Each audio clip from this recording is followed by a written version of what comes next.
Around about 20% of the land area of Ireland is bogland. Almost every area of bogland in Ireland and across Europe has been damaged in one way or another by drainage or peat cutting. Clara is also has a very long history. Like most bogs, it starts growing perhaps around about 11,500 years ago. So there's a really great depth of history and time preserved within the bog. Clara Bog here in County Offaly is probably the most famous bog in Ireland, or in Europe for that matter.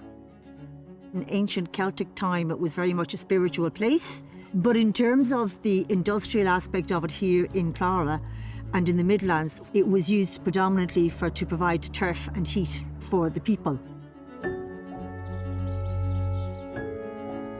But this particular bog out here, along with lots of others, is a protected area now.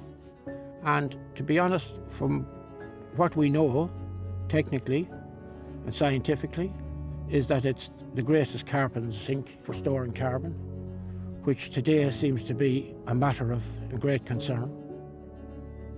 Well, it doesn't take a rocket scientist to look at nature and go, you can't really interfere too much with it, and you can't keep taking from nature without giving back, because what will happen is nature will eventually, win. So peatland restoration is gathering pace across Europe more broadly, and I think particularly in Ireland we're seeing a real shift over perhaps the last couple of decades from this perception that bogs really were only of use if they were drained and cut, to the realisation that peat needs to stay in the ground, it needs to be wet for all these ecological and cultural benefits that healthy bogs provide for us. So looking into the future, I think the future is brighter if we can continue along that path of realising that peat is better off left in the ground.